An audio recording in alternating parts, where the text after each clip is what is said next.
Hi guys, today I'm going to be showing you how you can make a YouTube channel design for the new layout that's just come out for 2013. This is the 17th of March. I've just activated it on my channel, but I think most channels are going to be moving over to it soon. So this is what it looks like. Obviously this is the stretched out desktop version, but then when you come in you actually see less of this graphic here and it like shrinks in, but that's the minimum size which you see on small screens or on mobile devices, and this is more like what you see on a desktop if you've got the screen maximized like that. If you're on a TV as well, you see a much larger image, and a tablet is somewhere in between the desktop and mobile. So anyway, I'm going to be showing you how you can do that on Photoshop and how you can crop it exactly how it needs to be. So what you're going to need Photoshop, you're going to need a high quality image, like high resolution, so I'll show you how to do that. I'm going to use this one which I found on the internet. If you just search Google for like a nature image or whatever you want to use, click on images, and if you go to search tools here, you can select the size, select larger than 2 megapixels. I'd say 2 megapixels is probably the minimum you want. You could use something like this, and then if you say that you want to use this one, just drag it onto your desktop like that, and it's available there, as you can see. But I'm not going to be using that one, I'm going to use this one instead. Now for all the sizing measurements and everything, there's a little YouTube guide which I'll link in the description, which you can have a read through, but I'm making a video on it anyway, so you don't really need to. So if we open up Photoshop,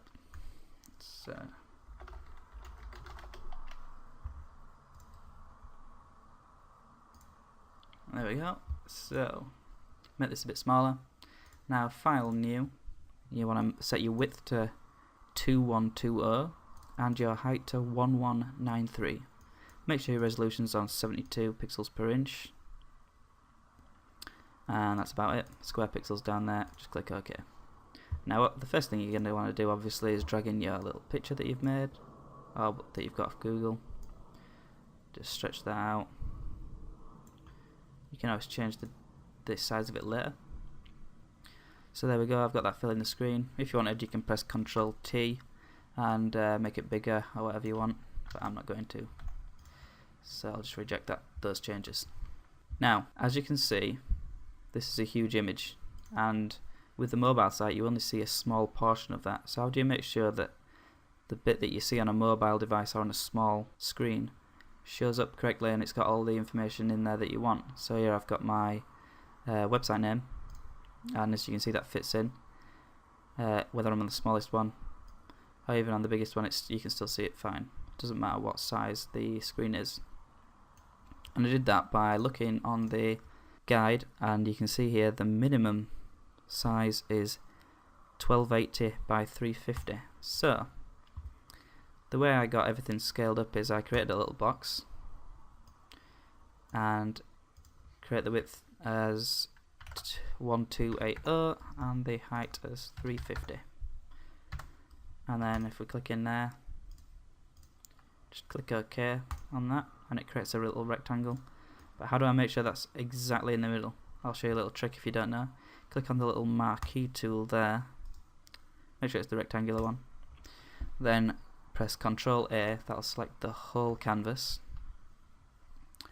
and then if you click on this little move tool here, they've got these little buttons at the top, so you want to center it vertically and center it horizontally. So it's that one and that one.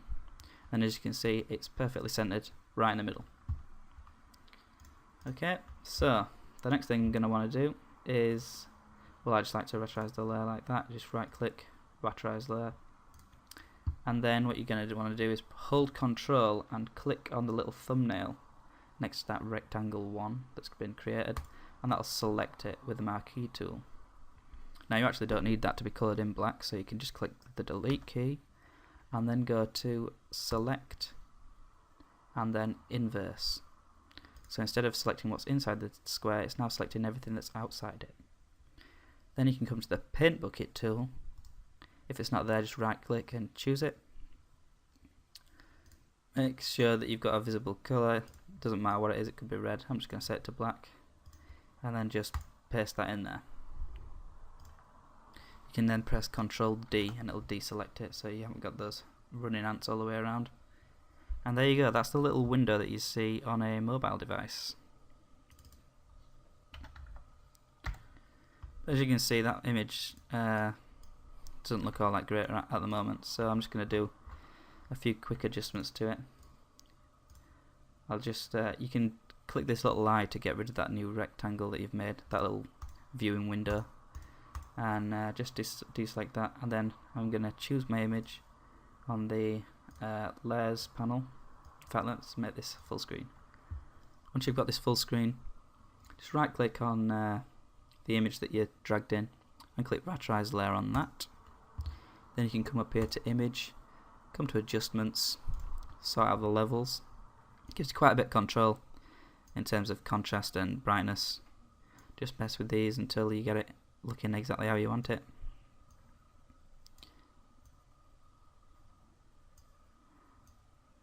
Click the OK button. The picture now looks a bit more vivid and realistic, to be honest, and it'll look a bit nicer on YouTube.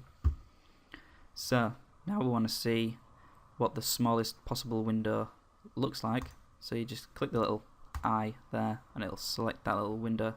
It's like you're looking through a post box or something, but that's what you'll see on the YouTube site. So then you can design this however you want. You can put in some text, my channel name, put your channel name in. You can set it right to the bottom here, to the top here. What you want to avoid is putting it here, because you will actually have your logo, which covers a little square here. Something about that size, which goes about there like that. So you want to make sure you avoid that area if you're putting any details in. You could put it in the bottom left though, that'd be fine. So here, if I want to put that channel name there, you can then do all your adjustments as you normally would, such as putting a stroke on it. Let's put a white stroke on there, 2 pixels, and then you can always put a gradient on as well. There we go. Okay, so as you can see, it looks quite nice now. Looks a lot better than it did anyway. And then you can see how everything's going to be lined up. Now if you want to see what it's going to be like on a desktop with the screen maximized, like instead of like this, which is what it's like now, if you pull this outwards, that's like the maximum size you can see on a desktop if you've got a large screen. So now you want to be able to see what those people can see. So if you come over to the rectangle tool again, you just need to get the dimensions for that, which are 2120 by 350, 2120 and 350. Just click anywhere, click OK, and then do the same trick as before. I'm just going to rasterize that quickly.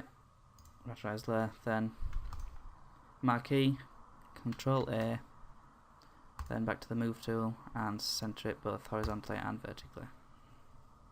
So then it's perfectly aligned. Then you do Control D to deselect. And we do the same thing as before, Control and click on the little thumbnail, delete, then come up to select inverse. You can also do Control Shift I, and then come into your paint bucket tool and paste that in. And then again you can put whatever you want on here, so if you can like put some text, some hidden text in the corner, like there you go. And then you can see that if people are on a desktop and they've got it fully maximized, they're going to see this text, but if they've got it on a mobile device or on a small screen, they're not going to see that. In fact, if we drag that under there, it should look better. So then you can see it's not visible if you're on a small screen, but if you are on a big screen, then it is visible. But then you still want to be aware that the logo will be showing up approximately here, so in a little square around here like this. As you can see there, little logo there that's covering up that section of the screen, so you want to make sure you don't put anything up here. So again, we'll just delete that, and that's basically it. You can then line up this background however you want, make it a bit bigger, so if you want the channel, my channel name to rest on those reads there, you can do that. Just like that.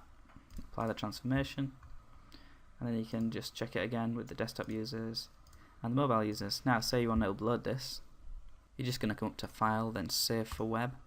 Once you're totally happy with it, just put it on JPEG, that's fine for YouTube. Quality 100%. As you can see, it's going to be just over a megabyte in size. Save that onto your desktop. Then that file is then ready to upload. Here's the original image that we had before, and here's the one that's made for YouTube.